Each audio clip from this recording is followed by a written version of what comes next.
Masechet Yevamot, Daf Mem Gimel 43.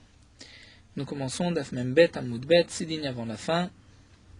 Mistamir Ve'azil Rabbi Avaou.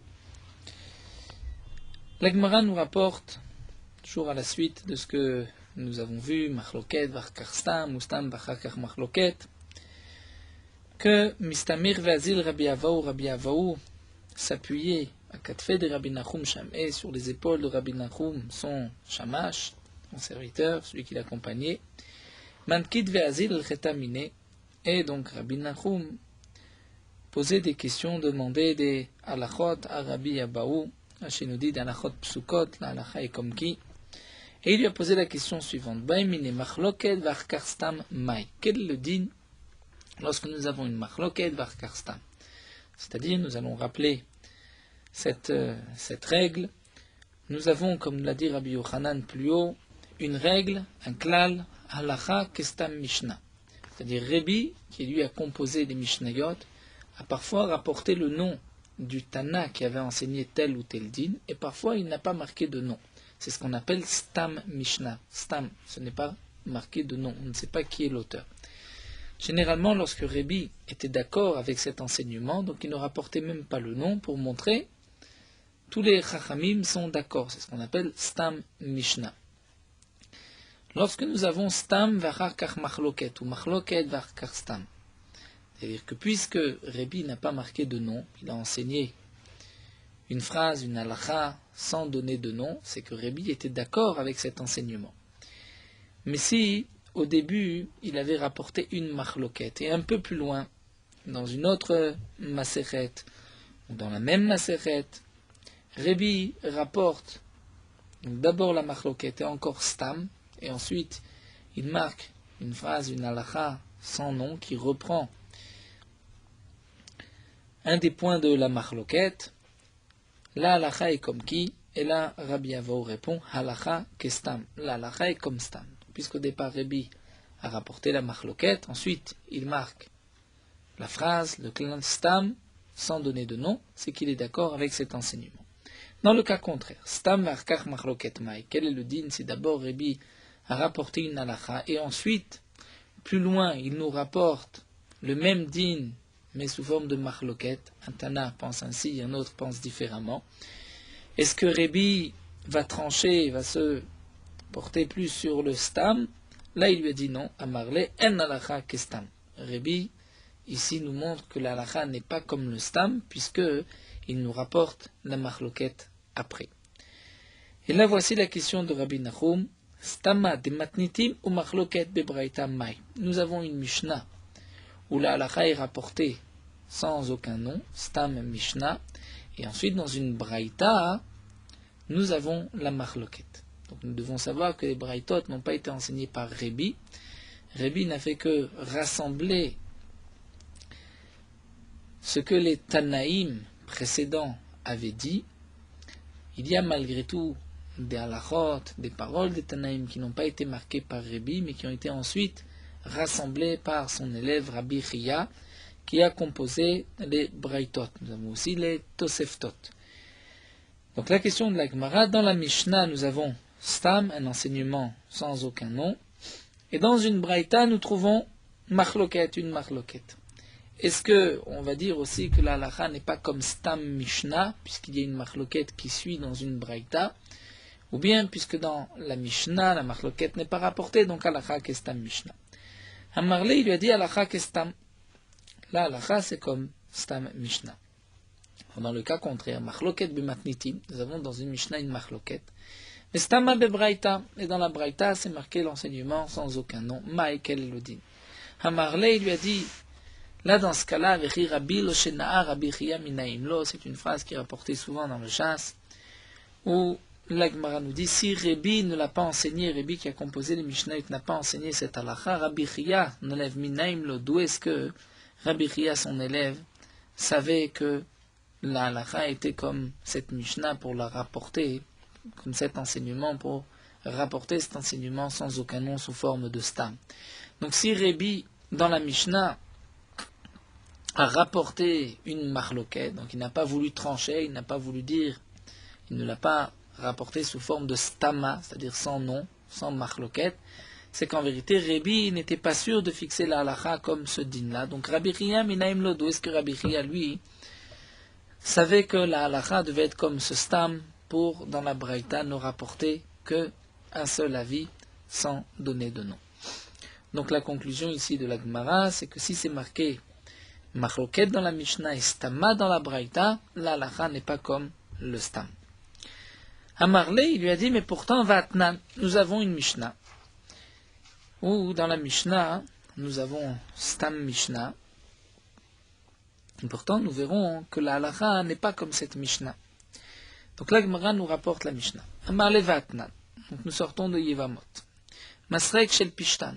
À propos des kelim, des ustensiles, qui ont le statut d'un keli, d'un ustensile, il peut être utilisé pour tel ou tel but. Le din est le suivant, c'est que si le keli, donc on peut l'utiliser même s'il est en partie cassé, comme nous allons le voir, on peut toujours l'utiliser, eh bien il garde son statut de keli et il peut être impur au contact d'une source d'impureté. Masrek shel pishtan, nous avons un peigne pour le lin. Shenitelu shinav, les dents de ce peigne ont été enlevées. Venishtai rubo shtaim, il en reste 2. Tmeot, elles sont encore impures, c'est-à-dire que le masrek, donc on ne va pas lire au pluriel tmeot, certains disent tamé, le masrek, le peigne, est impur puisqu'il peut toujours être utilisé étant donné qu'il reste 2 dents. Ve'achat, mais s'il ne reste qu'une seule dent, les autres ont été enlevées, teora ou tahor, le peigne est pur.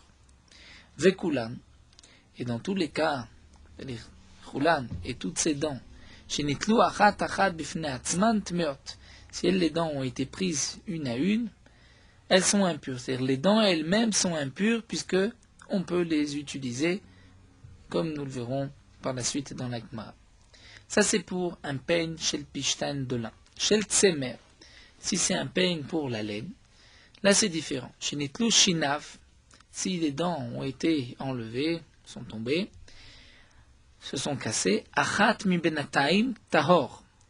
Lorsqu'il y en a une sur 2, c'est-à-dire Rachid dit nous en avons 3, et celle du milieu est tombée, tahor c'est pur puisque le keli, le peigne, ne peut plus servir étant donné que il y a la dent du milieu qui est tombée, donc ça ne peut plus peigner la laine. Nishtayru bo shalosh bimkom echad, si malgré tout il reste dans tout le peigne 3 dents, tamé, le peigne est impur. Haïta achitsona, mais si, nous explique Rashi, une de ces 3 dents entières était la dent extérieure, qui est généralement, nous dit Rashi, plus large, comme les dernières dents de nos peignes. Haïta achitsona achat mehem taor, c'est une des 3, et la dent extérieure, la dernière, c'est taor, c'est pur, puisque la dernière, étant plus large que les autres, ne peut pas vraiment servir à peigner la laine, et donc c'est comme s'il n'y a que 2 dents, et 2 dents, ce n'est pas suffisant pour peigner la laine. Donc il y a une différence lorsqu'on peignait le lin ou la laine. Donc la Gemara nous dit, pour le lin, même s'il n'en reste que 2, c'est suffisant, pour la laine, il faut au moins 3. La Mishnah continue, Nitelu shtaim, s'il y en a 2 qui sont tombés, qui sont sortis, Ve'asa'an lemelaket tmeot, et si on les a utilisés, les melaket comme tenaille, comme pince, tmeot, elles sont impures puisqu'on peut les utiliser.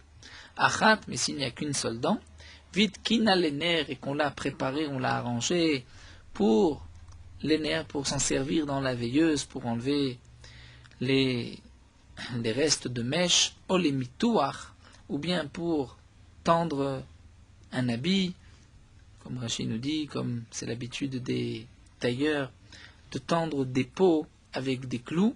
Donc dans ce cas-là, tmea, cette dent est impure puisqu'elle peut servir, elle a un statut de keli. Donc là nous avons une Mishnah, stam Mishnah, avec kaimalan, den halacha kota Mishnah, et pourtant nous savons que la halacha n'est pas comme cette Mishnah. Donc c'est contraire au klal que nous avons donné plus haut, que halacha kestam Mishnah. Amarle lui a répondu, barmina de haï. Laisse cette Mishnah, ce n'est pas une question de cette Mishnah. Pourquoi? De Rabbi Yochanan, Resh Lakish d'Amre Tarvayu, Zoeno Mishnah, puisque Rabbi Yochanan, Resh Lakish se sont exprimés à propos de cette Mishnah, et ont dit que cette Mishnah n'est pas juste. Maïtama, pour quelle raison? Irena Mishnah, ce n'est pas une Mishnah, elle n'est pas juste. Pour quelle raison? Amar Ravuna bar Manoah Mishme de Ravidi bid Ravika. Nous dit Ravuna bar Manoah au nom de Ravidi, le fils de Ravika, Mishum de Kacher Rechal et Sefa, parce que nous avons une contradiction dans cette Mishnah même. Comment ça? De Katane, c'est marqué. Shel Semer Shnetulushina Vachad Ntaim Taor. Si c'est un peigne à laine, où il y a une dent sur 3 qui est tombée, Taor, c'est pur, puisque maintenant on ne peut plus l'utiliser. Ça voudrait dire Hanishtai Rubo Shtaim Bimkom Echad, mais s'il y a 2 dents, une à côté de l'autre, Tamé, c'est impur. C'est seulement lorsqu'il y en a 3 et que celle du milieu est tombée que ça devient assez pur. Pourquoi? Puisqu'on ne peut plus utiliser le kéli. Mais ça veut dire que s'il y a 2 dents, une à côté de l'autre, dans ce cas-là, c'est tamé, puisqu'on peut l'utiliser pour le tsemer, même pour la laine. Ve'adar tané, juste après c'est marqué nishtayubo shalosh tamé, que lorsqu'il en reste 3, c'est impur. Donc il faut 3, shalosh in, shtaim lo.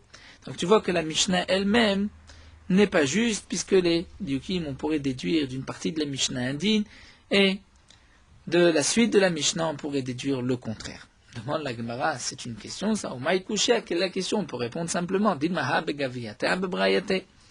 Tout dépend, c'est celles qui sont extérieures ou intérieures. C'est-à-dire, comme l'explique Rashi, Rashi donne 2 explications et Rashi retient la dernière. Rashi nous dit que dans ces peignes, il y avait 2 rangées de dents. Pour le peigne qu'on utilisait pour peigner la laine, il y avait ce qu'on va appeler chitzonot, celles qui sont extérieures et celles qui sont plus intérieures. Celles qui sont extérieures, c'est les dents qu'on utilise le plus, et celles qui sont plus intérieures, c'est simplement pour récupérer la laine pour ne pas qu'elle tombe. Et donc c'est pour cela qu'il y a une différence. Dans les dents extérieures, il nous en faut 3 au même endroit. Et s'il n'y en a que 2, ce n'est pas suffisant. Mais pour les dents intérieures, c'est suffisant, même s'il n'y en a que 2. Alors l'Agma continue de la me'acha. Alors voici quel est le problème de la Mishnah. Nous avons vu à propos du peigne de Pishtan pour le lin, que s'il y a une dent qui a été, donc elles ont été prises une dent une après l'autre, mais chacune séparément, chaque dent est impure. Ve'afalgav de loitkina. Et même si loitkina, même s'il ne les a pas emboîtés, il ne les a pas arrangés, il ne les a pas foncés dans un morceau de bois, même si on n'a qu'une dent de peigne, elle est impure puisqu'elle peut être utilisée. Mais imasefa. Regarde la fin de la Mishnah. C'est marqué achat vitkina. Lorsqu'on parle des dents du peigne de laine, c'est marqué que si on en a enlevé une, vitkina, les nerfs, les mitoires, tmea, et qu'on l'a arrangé, les nerfs pour une veilleuse ou pour pouvoir étendre ou pour pouvoir tendre des habits, tmea, c'est impur. Donc tu vois que la Mishnah se contredit. Itkina in, lo itkina lo, seulement si elle a été arrangée pour, et non pas si elle ne l'a pas été. Amar Abaye, mais là Abaye dit encore, Umaïkouchia, quelle est la question de cette Mishnah? Dilma, peut-être qu'on peut répondre à Bekatayu, à Belokatayu. Tout dépend. Si, lorsqu'on l'a enlevé, on a pris un morceau du bois sur lequel cette dent tenait. Donc dans ce cas-là, étant donné qu'il y a une sorte de manche, on peut attraper la dent. C'est pour ça que c'est tamé. C'est le premier cas de la Mishnah. Alors que dans le deuxième cas, on parle qu'on a juste enlevé la dent. Donc c'est pour cela qu'il faut l'arranger pour qu'elle soit impure. Mais si c'est ainsi, nous n'avons toujours pas de question sur la Mishnah. Ou Amar Rav Papa, ou Rav Papa va dire aussi une autre réponse, ou Maïkouchia, quelle est la question? Tu vois qu'une fois une dent, elle est impure, une fois elle ne l'est pas, il faut l'arranger. Vedinma abe katinta, abe alimta. Tout dépend de l'Irachi si c'est une dent qui est fine ou c'est une dent qui est plus épaisse. Si elle est épaisse, je n'ai pas besoin de manche, puisque je peux l'utiliser facilement. Et donc c'est pour cela qu'elle est impure, puisqu'il y a une utilisation, c'est considéré comme un keli. Donc bien sûr impur si ensuite le keli a été au contact d'une source d'impureté. Et on doit d'abord lui donner un statut de keli, c'est-à-dire on peut l'utiliser pour une quelconque utilisation, et ensuite, si c'est au contact d'une source d'impureté, le keli deviendra impur. Alors l'agma continue. Donc nous n'avons toujours pas de contradiction dans cette Mishnah, donc on ne comprend pas, puisque c'est Stam Mishnah, comment se fait-il que la halakha n'est pas comme cette Mishnah? Et l'agma termine, la Mishun de Mesaï Meba Dafkane, étant donné que ceux qui étaient précis dans leur lecture, lorsqu'ils rapportaient la Mishnah, ils précisaient que Zod ivri Rabbi Shimon. Cette Mishnah, ce sont les paroles de Rabbi Shimon. C'est en vérité une Mishnah qui n'est pas Stam Mishnah, mais le nom du Tana a été rapporté Rabbi Shimon, et c'est donc pour cela qu'on n'est pas posek comme cette Mishnah. Et la Gemara termine, Shallah Rabbi Chia Baravin, à propos de la Sugya que nous avons vue, est-ce qu'on peut se marier dans les 3 mois, faire des hiroussim, des fiançailles? Mais Arsin Tor Shalosh, donc Rabbi Chia Baravin a envoyé, on peut se fiancer dans les 3 mois. Et on devra attendre pour le mariage la fin des 3 mois, comme nous l'avons vu, puisque on doit être sûr que cette femme n'est pas enceinte.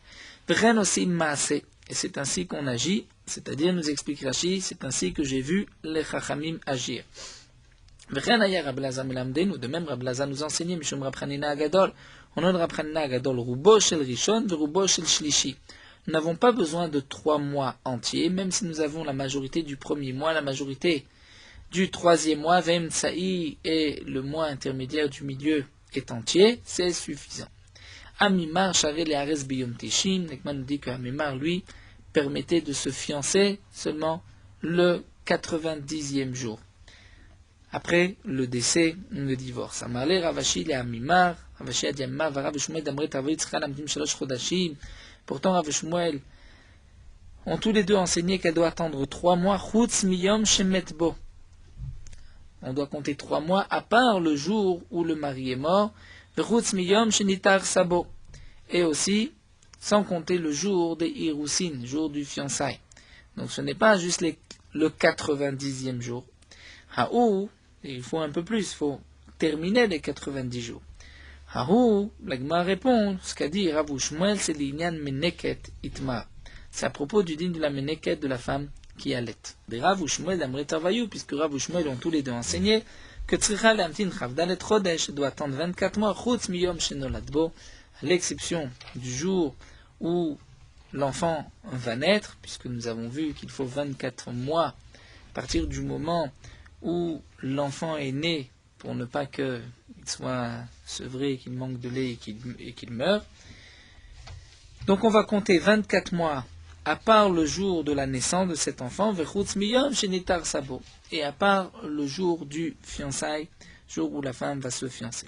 Demande l'Agma Ve'aoud et Avad Soudat Irusin Biyom Tishin. Pourtant, il y avait un homme qui avait fait Soudat Irusin, un fiançailles, le 90e jour.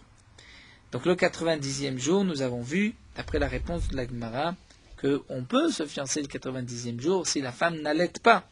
Et pourtant, va accéder Rava, les Séoudaté, et Rava lui a fait perdre sa Séouda, lui a dit, tu as transgressé, tu ne peux pas le 90e jour, tu dois attendre encore 2 jours. Ahi, la Gemara répond, là-bas c'était Séoudat Niswin, c'était un repas, noce de mariage. C'est pour cela que Rava lui a interdit et lui a fait perdre sa Séouda. La halakha, c'est qu'une femme qui allait doit attendre donc la fin des 24 mois pour pouvoir se remarier. À part, donc on ne compte pas dans les 24 mois le jour où l'enfant est né, mais on ne compte pas non plus le jour où elle se fiance. Donc elle doit attendre 24 mois avant de se fiancer. Donc c'est vrai que lorsqu'elle va se fiancer, il n'y a encore aucun chachach, puisqu'elle ne va pas tomber enceinte tout de suite. Mais comme nous l'avons vu, on fait une xéra du mariage, du fiançailles à tout le mariage. Donc on ne permet pas le mariage, on ne permet pas le fiançailles, de peur qu'on risque de permettre le mariage. Vetzricha leamtin shalosh chodashim, elle doit attendre 3 mois. Et dans le cas où elle n'allait pas, où il faut attendre 3 mois, la halakha, c'est qu'elle va attendre 3 mois, chutz miyom shemedbo, à part le jour du décès du mari, chutz miyom shentar sabo, et du jour du fiançailles. Donc il faut 3 mois, au milieu de 3 mois d'attente, sans compter le jour de la mort et sans compter le jour du fiançailles. Et la Gemara continue, chutz mina almana, on va reprendre la dernière phrase de notre Mishnah. N'oublions pas que dans la Mishnah, nous avons, a priori, pour l'instant, 3 avis, mais 2 qui se rapprochent, Rabbi Yuda et Rabbi Yossé, qui ne sont en marloquette que sur un seul petit point.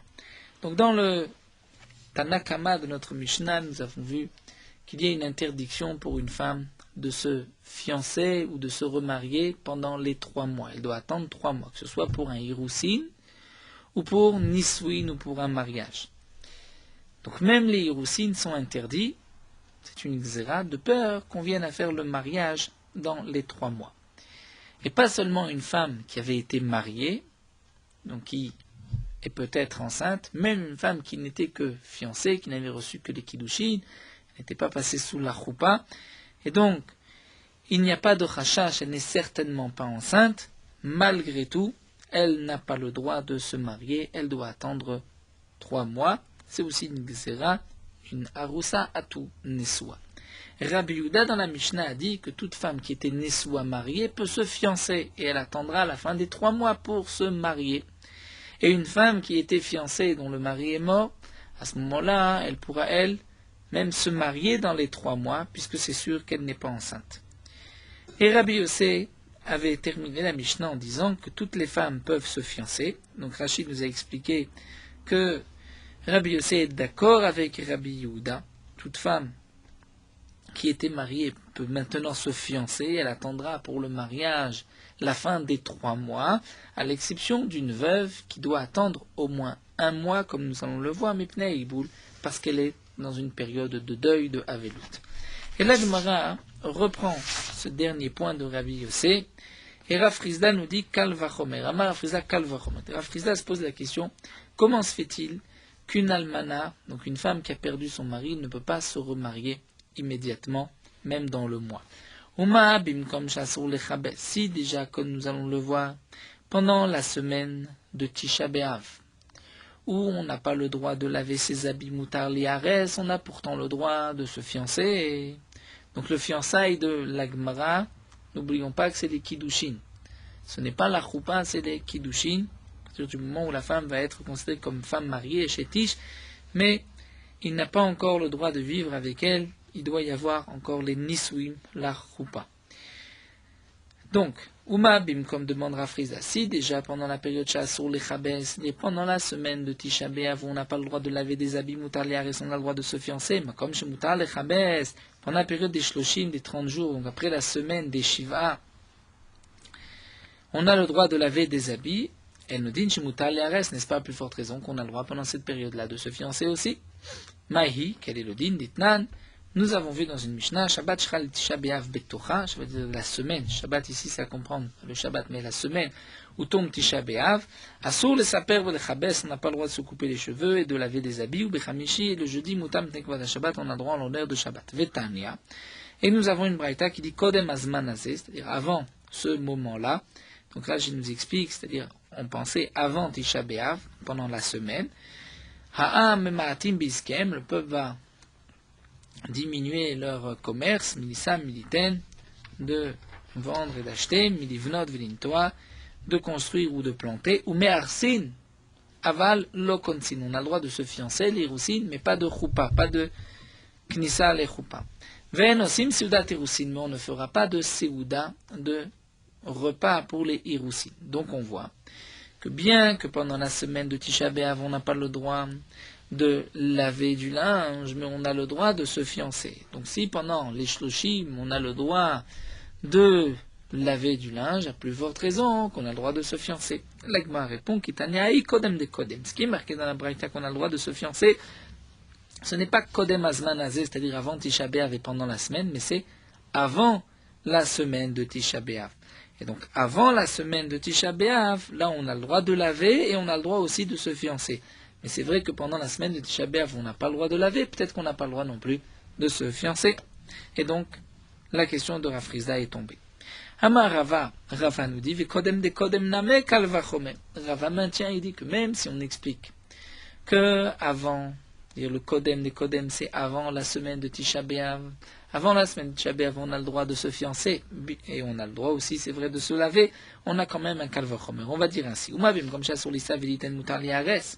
Si déjà pendant la période où on n'a pas le droit de faire du commerce normalement, comme nous avons vu dans cette braïta, que donc avant la semaine de Tisha B'Av, on doit diminuer le commerce, et pourtant on a le droit mutar liares, on a le droit de se fiancer. Donc comme je mutar l'issa veliten, pendant les shloshim, après un décès, on a le droit de travailler, nous dit mutar liares, n'est-ce pas plus forte raison qu'on aurait le droit de se fiancer? Donc si c'est ainsi, on ne comprend pas Rabbi Yossé, comment se fait-il que Rabbi Yossé vient interdire à la veuve de se fiancer pendant la période des Shloshim. Puisque Rabbi Yossé est d'accord avec Rabbi Yehuda que même pendant les 3 mois on peut se fiancer, puisque l'interdiction c'est de se marier, de peur qu'elle tombe enceinte. Se fiancer, il n'y a pas ce risque, donc pourquoi lui interdire? C'est vrai qu'elle est almana, mais elle a le droit de se fiancer pendant le mois. Alors l'Agma répond, l'otema de Rabbi Yossé, mer kolanashim itarsu. Alors l'Agma reprend, ne dis pas dans les mots de Rabbi Yossé que Rabbi Yossé pense que kolanashim itarsu, que toute femme peut se fiancer, et là ima kolanashim inaseu. C'est-à-dire qu'en vérité, Rabbi Yossé n'est pas d'accord avec Rabbi Yehuda non plus, il pense que toute femme peut se marier pendant les 3 mois. Et là, Rabbi Yossé va dire, mais pendant les Shloshim, on ne peut pas se marier. Venetle Rabbi Yossé, les Hafrin, demande l'Agma, mais comment? Rabbi Yossé ne pense pas qu'il faut faire la différence, il faut attendre 3 mois pour savoir si c'est l'enfant du premier ou du second. Eh bien, l'Agma répond, Iba etema, on rajoute, comme nous dit le bar, Iba etema letle. Je peux te dire qu'effectivement, Rabbi Yossé pense que non, qu'on n'a pas besoin d'attendre 3 mois.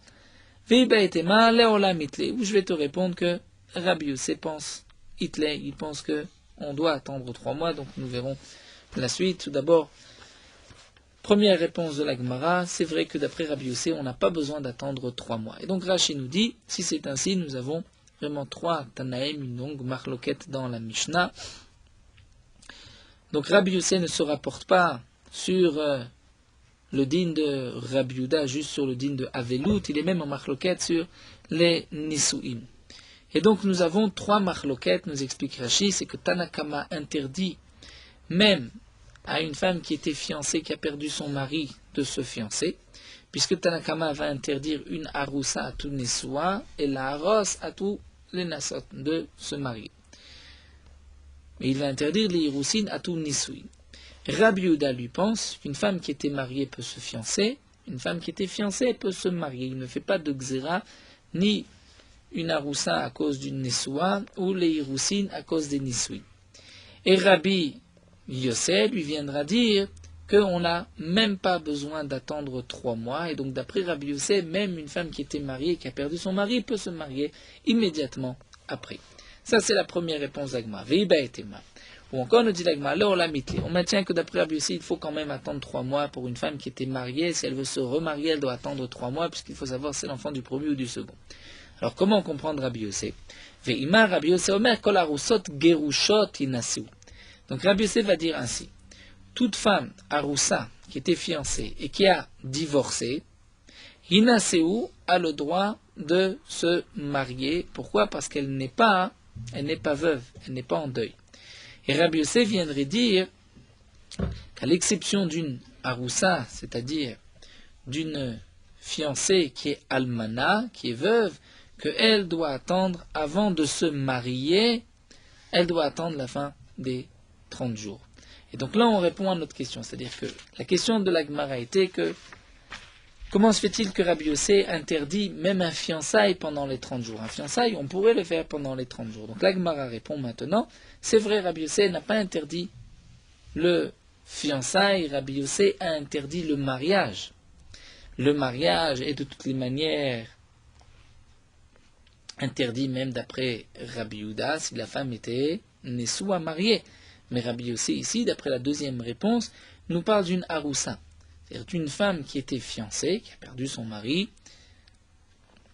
Elle n'a pas le droit de se marier puisqu'elle doit attendre au moins la fin du mois, la fin des Shloshim. Donc si elle était juste divorcée, elle n'a pas besoin d'attendre 3 mois, puisqu'elle était fiancée avec le premier mari, donc c'est sûr qu'elle n'était pas enceinte. Et donc là, Rabbi Yossé pense comme Rabbi Yehuda, sauf que Rabbi Yossé va rajouter qu'une femme veuve doit attendre avant de se marier, doit attendre la fin des Shloshim, des 30 jours. Et là, demande l'Agma, Yachainu Rabbi Yehuda. Si c'est ainsi, Rabbi Yehuda pense la même chose. C'est exactement le même digne que Rabbi Yehuda, puisque Rabbi Yehuda ne nous a pas parlé d'un mariage pendant les 30 jours. Ça, Rabbi Yehuda ne nous a pas dit que c'est permis de se marier pendant les 30 jours. Rabbi Yehuda a juste dit qu'une femme qui était fiancée a le droit de se marier et une femme qui était mariée a le droit de se fiancer. Rabbi Yehuda n'est pas rentré dans les dynimes d'une femme veuve pendant les shloshim. Donc si c'est ainsi, demande la Gemara, quelle est la marloquette avec Rabbi Yehuda? Alors la Gemara répond, Ika Benayou, voici la différence Neswa Liares. Est-ce qu'une femme qui était mariée peut maintenant se fiancer? Rabbi Yehuda savar Neswa Muteret Liares. Rabbi Yehuda pense qu'une femme qui était mariée a le droit de se fiancer. Pourquoi? Puisque se fiancer, elle a le droit et elle devra attendre la fin des 3 mois avant de se marier. Rabbi Yossé savar, mais Rabbi Yossé pense que Neswa Asura Liares, que même la femme mariée n'a pas le droit de se fiancer. Pourquoi Rabbi Yossé va interdire? Alors Rachid nous explique pourquoi il va interdire. Parce qu'étant donné qu'elle était mariée, donc peut-être qu'elle est enceinte, et si tu vas permettre maintenant à cette femme de se fiancer, tu risques de lui permettre aussi de se marier. Donc là nous avons un chidouche, c'est que Rabbi Yossé ne nous parle pas simplement du deuil, mipnei haïboul, mais il va aussi interdire à une femme qui était mariée de se fiancer de peur qu'elle va se marier. Demande la Gemara, Vesava Rabbi Yossé Neswa Asura Liares, est-ce que vraiment on peut expliquer ainsi la Mishnah Vatania? Pourtant, nous avons une braïta où c'est marqué Rabbi Yossé Omer Kol Anashim Itarsu. Rabbi Yossé dit Mefourage, toute femme peut se fiancer, Chutz Mina Almana, à l'exception d'une veuve, Mipnei haïboul, à cause du deuil, Vekama haïboul Shela Shloshim Yom. C'est combien de temps le hiboul? C'est 30 jours.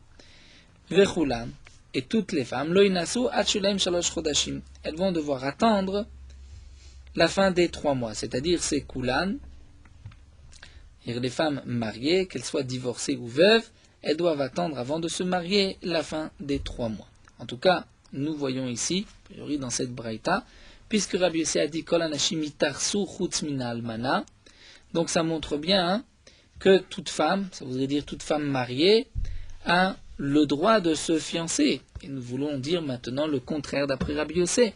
Et là, la Gemara reprend tout de suite, dit Haï Maïkusha. Quelle est la question de cette braïta? Où est-ce que tu as vu dans la braïta que Rabbi Yossé permet à une femme mariée de se fiancer? Hilima de Katane, si c'est la première ligne, comme nous l'avons dit, que Rabbi Yossé que toute femme peut se fiancer, et donc toute femme, on comprend, même une femme qui était mariée, ça nous dit la Gemara, mi alimam matnitim. Est-ce que cette braïta est plus forte que la Mishnah? Dans la Mishnah aussi, on retrouve le même terme. C'est marqué dans la Mishnah, Rabbi Yossé Omer Kol Anashim Yitarsu. Et pourtant, on va expliquer Kol Anashim Yitarsu, que ça ne veut pas dire une femme qui était mariée qui peut se fiancer, mais une femme, Kol Anashim, qui était une femme qui était fiancée. Donc, de la même manière que la Mishnah, tu as pu l'expliquer ainsi pour comprendre la marloquette avec Rabbi Yehuda, la Braïta aussi, tu pourras dire la même chose. Mi alima matnitim yokimna barusot gerushot inasehu. Est-ce que la Braïta est plus forte que la Mishnah? Dans la Mishnah aussi, c'est marqué le même terme, Kol Anashim Yitarsu. On a expliqué que c'est Be'arusot Gerushot, c'est-à-dire une femme qui était fiancée et qui a divorcé, elle pourra se marier immédiatement puisqu'elle n'a pas besoin d'attendre la fin du mois, les shloshim, elle n'est pas en deuil, elle n'a pas besoin d'attendre les 3 mois parce qu'elle était juste fiancée, puisqu'elle était juste fiancée, donc il n'y a pas de crainte qu'elle soit enceinte. Donc Achiname ici, dans la Braïta, Kolarusot Gerushot et Nassur, on dira que ce sont toutes les femmes qui étaient fiancées, divorcées, qui vont se marier. Et là, alors nous dit la Gemara, quelle est la contradiction de la Braïta? Misefa. Dans la fin de cette Braïta, c'est marqué que toutes les femmes ne pourront pas se marier avant qu'elles aient terminé les 3 mois. Donc on va dire Insubehu delo. Elles n'ont pas le droit de se marier. Ha itaruse shapirdame, mais elles ont le droit de se fiancer. Donc tu vois que même une femme mariée qui n'a pas le droit de se marier, de se remarier, puisque si c'était une femme qui était juste fiancée, elle aurait eu le droit de se marier, donc il s'agit d'une femme qui était mariée, elle n'a pas le droit de se marier, mais elle a le droit de se fiancer. Donc si c'est ainsi, tu vois que Rabbi Yossé permet à une femme mariée de se fiancer. Donc si c'est comme ça, on revient à la question, qu'est-ce que pense Rabbi Yossé dans la Mishnah? Amar Rava, Rava nous dit Taritz v'imachi. Donc Rava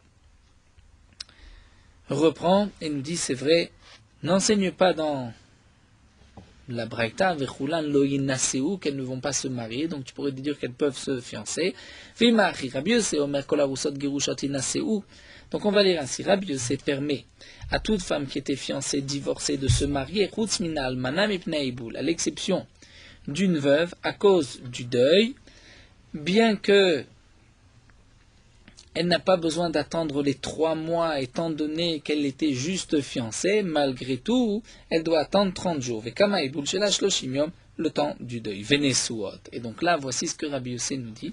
Venesuot et les femmes mariées, loïtarsu, n'ont pas le droit même de se fiancer. Achulem shlosha chodashim, elles doivent attendre la fin des 3 mois.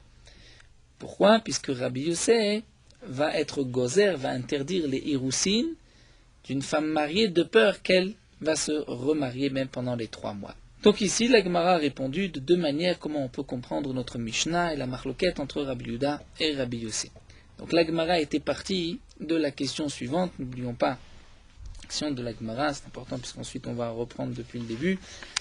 Donc la Gemara avait lu dans la Mishnah que d'après Rabbi Yossé, toute femme peut se fiancer, à l'exception d'une almana, d'une veuve, qui à cause du deuil ne peut pas a priori se fiancer.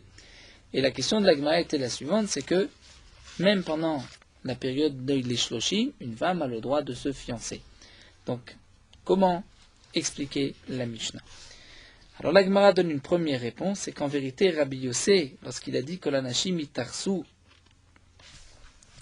c'est que Rabbi Yossé permettait même, comme dit la Gemara, kolanashim yinaseu, même de se marier. Et Rabbi Yossé permet même un mariage dans les 3 mois. Il n'a pas l'obligation, d'après Rabbi Yossé, il n'y a pas l'obligation d'attendre 3 mois. Et donc Rabbi Yossé viendrait dire dans la Mishnah qu'une veuve ne pourra pas se marier pendant les 30 jours, puisqu'un mariage, c'est sûr que c'est interdit d'après tout le monde. Ça, c'est une première explication de la Mishnah. Ou bien encore, la Gemara a dit que c'est vrai, Rabbi Yossé exige pour une femme qui était mariée d'attendre 3 mois avant de se remarier. Seulement, on va expliquer ainsi. Rabbi Yossé ne peut pas non plus parler de fiançailles et interdire la veuve, puisque une veuve a le droit de se fiancer même pendant les 30 jours. Donc c'est pour cela qu'on est obligé de changer dans la Mishnah, d'après la deuxième explication, le Veiba et Tema, et de dire que Rabbi Yossé va interdire à une femme qui était mariée de se fiancer. Rabbi Yehuda permet à une femme qui était mariée de se fiancer, elle attendra la fin des 3 mois pour se marier, mais Rabbi Yossé, lui, va interdire même le fiançailles de peur qu'elle risque de se marier. Et donc là, la Gemara a maintenu, même que nous avons rapporté une braïta, on maintient que d'après Rabbi Yossé, une femme qui était mariée n'a pas le droit, serait-ce, de se fiancer, puisqu'elle risque par la suite de se marier. Mais toute femme qui était fiancée pourra, d'après Rabbi Yossé, se remarier immédiatement, elle n'a pas besoin d'attendre les 3 mois, à l'exception d'une veuve qui doit attendre la fin des 30 jours. Donc demande la Gemara, si c'est, d'après Rabbi Yossé, une veuve almana minaïrousine, d'un fiançailles. Nous avons vu que d'après Rabbi Yossé, elle doit attendre le mois. Mais demande la Gemara, mit la hiboul, est-ce qu'une femme qui était juste fiancée, dont le mari est mort, elle doit maintenir les 7 jours et les 30 jours, elle doit compter le deuil, va taner Rabbi Ria Barami, pourtant Rabbi Ria Barami a enseigné Ishtu Aroussa, lorsque sa femme qui est Aroussa, c'est-à-dire qui était juste fiancée, elle a juste reçu les Kiddushin, si sa femme meurt, lo onen, il n'a pas de din de onen, c'est-à-dire le din d'un endeuillé avant l'enterrement, velo mitamela, s'il est Kohen, il ne pourra pas non plus se rendre impur et aller au cimetière pour enterrer sa femme, puisqu'elle n'est pas encore considérée comme sa femme, puisqu'elle n'est pas passée sous la choupa.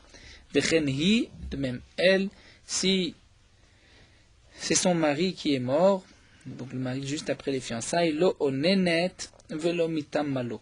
Elle ne prendra pas les dynimes de onen, et elle ne pourra pas non plus, velo mitam malo, elle n'est pas obligée de se rendre impure pour lui. Une femme, même une kohénette, n'a pas d'interdiction de toutes les manières de se rendre impure. Meta, si elle meurt, sa haroussa, eno yorsha, il ne peut pas hériter de ses biens. Bien qu'un homme hérite des biens de sa femme, si sa femme meurt, mais il ne peut pas hériter des biens de sa haroussa. Metuhu, et si c'est lui qui meurt, gova ktubata, il pourra juste reprendre sa ktuba dans le cas où on lui a écrit une ktuba des hiroussim. En tout cas, nous voyons d'ici que une almana mina hiroussin n'a pas de deuil des 30 jours. Et là, la Gemara nous dit Tanaï. C'est vrai que c'est une marloquette Tanaï. Et là, Rashi nous dit qu'en vérité, on va reprendre maintenant, comme nous l'avons enseigné au départ, c'est-à-dire que Rabbi Yossé a dit Kolanashim itarsu, il s'agit des Nesuot, c'est-à-dire des femmes qui étaient mariées. Donc, Kol Anashim, toute femme mariée a le droit de se fiancer. Et la marloquette entre Rabbi Yehuda et Rabbi Yossé, c'est à propos de ces 30 jours de deuil. Et nous avons posé la question, mais de se fiancer pendant les 30 jours de deuil, ça ne devrait pas être interdit. Et bien, l'Agmara nous dit, Tanaï, c'est une marloquette Tanaïm, Betania. Mais Rosh Chodesh Vatataani, nous avons une braïta qui nous dit que depuis Rosh Chodesh Av jusqu'au 9 Av, Ha'am et Matim Miskem, le peuple doit diminuer leurs affaires, leurs occupations. Milissa ou Militen, ils vont diminuer leur commerce, Milivnot, Vilintoa, de construire ou de planter, ou Miliares, de se fiancer, ou Milissa, et de se marier. Shabbat, Shchat, Shabeav, Betocha, Asur Lechat, Saper ou Chabez. Et Shabbat, la semaine où tombe Tisha B'Av, venait l'interdiction de se couper les cheveux et de laver ses habits. Veyesh Omri. Et d'après un Yesh Omrim, Kol HaChodesh Asur, tout le mois, c'est interdit. Donc là, nous avons dans cette braïta un Tana qui pense que depuis Rosh Chodesh, donc pas seulement la semaine, mais même avant la semaine de Tisha B'Av, il y a une interdiction de se fiancer. Et donc on dira de même pour une veuve, même si elle était donc mariée et que elle a perdu son mari, c'est vrai qu'elle pourrait théoriquement se fiancer même dans les 3 mois, mais elle doit attendre la fin du premier mois du deuil pour se fiancer. Nous avons posé la question, mais un fiançailles peut se faire dans les shloshim, dans les 30 jours. La réponse de la Gemara, c'est que non, étant donné que nous avons un Tana qui pense que c'est interdit, de la même manière que avant la semaine de Tisha B'Av, c'est interdit aussi de se fiancer. C'est-à-dire on compare, puis Rosh Chodesh jusqu'à la semaine où tombe Tisha B'Av, cette période à la période des shloshim. La Gemara continue, Matkifla Ravashi, Ravashi demande Mimaï de Lehares Mamash. Mais qui t'a dit que ce qui est marqué, l'interdiction de se fiancer, c'est vraiment de se fiancer. Dilma le mevat sidat irusin, peut-être l'interdiction, d'après le Tana, c'est simplement de faire une seouda, un festin, un repas pour les fiançailles, ou des asura, les ares, chapir damé, mais juste de se fiancer. C'est peut-être permis même d'après ce Tana. Et Harry demande la Gemara, lorsqu'il est marqué Milissa, l'interdiction de se marier, tu diras aussi d'insan namel mevat sidat nisuim, de faire un mariage. Et ça voudrait dire, asura lissa chapir damé, que de se marier, c'est permis si on ne fait pas de seouda, si on ne fait pas de festin.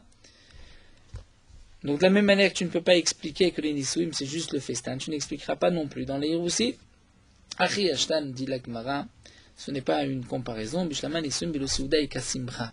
Donc la Gemara répond qu'un mariage, même sans Seuda, étant donné qu'il y a une Simra, il y a une joie, donc c'est interdit. Et la Hiroussin, Bilo Seuda, mais Kasimra, la Gemara c'est juste un fiançailles sans Seuda, il n'y a pas de joie particulière, donc ça ne devrait pas être interdit. Et donc si c'est ainsi, on maintient que peut-être que le Tana a interdit de se fiancer depuis Rosh Chodesh, c'est seulement un repas, mais pas juste le fiançailles. Et là, Ravashi, donc Ravashi va quand même faire une différence, va répondre Shana avelut Radasham avelut Eshana. Shana avelut de Rabim avelut de Yachid. Et Ravashi répond que depuis le départ, la question n'en était pas une. C'est vrai que Rabbi Yossé est d'accord qu'on a le droit de se fiancer, si c'est juste un fiançailles, depuis Rosh Chodesh Av, mais dans le cas d'une almana, une veuve, elle n'a pas le droit de se fiancer dans les 30 jours. Pourquoi ? Parce qu'il y a une différence entre un deuil qui est nouveau, Khadasha, cette femme a perdu son mari, à la Avelout du Beth Amikdash, qui est une Avelout, si on peut dire Yeshana, puisque ça fait des années qu'on porte ce deuil. Il y a aussi une différence entre la Avelout de Rabim, dire de tout le peuple d'Israël qui est en deuil, et la Avelout d'un particulier. La Avelout d'un particulier et une Avelout Radasha, c'est quand même plus grave, au point que ça va même interdire les Hiroussin. Et donc la conclusion de la Gemara, c'est que, c'est vrai, Rabbi Yossé pense comme Rabbi Yehuda, donc toute femme qui était mariée a le droit de se fiancer, et elle devra attendre la fin des 3 mois pour se marier, mais elle peut déjà se fiancer, à l'exception d'une veuve qui, pendant les shloshim, n'aura pas le droit même de se fiancer, étant donné que la avelout des shloshim est une avelout plus forte que la avelout de Tisha B'Av. Alors nous allons nous arrêter ici à la Mishnah. Merot halacha daf mem gimel. Si un homme a un talit katan qui n'est pas suffisamment grand, même si d'après toutes les déotes, c'est un talit katan qui est trop petit, il vaut mieux malgré tout le mettre, plutôt que de rester sans tzitzit toute la journée. Mais on ne pourra pas dire de bracha sur ce talit, donc on dira la bracha sur le talit gadol le matin, et on dispensera ce talit par la bracha du talit gadol. Malgré tout, chaque Yireh Shamayim doit faire attention d'avoir un bon talit de la grandeur qu'il faut. Lorsqu'on met un talit katan qui n'est pas suffisamment grand, il y a à ce moment-là une interdiction de le porter Shabbat, dans un endroit où il n'y a pas de hérouv, puisque comme on n'accomplit pas la mitzvah de tzitzit, le talit est trop petit, donc les tzitziot, les fils, sont comme un poids sur le talit et on porte Shabbat, on ne pourra pas sortir dans le domaine public. Et même s'il n'y a qu'une interdiction midera banane, comme c'est par exemple un réchout qui est appelé carmélite, il y a quand même une interdiction d'aller avec un tel talit.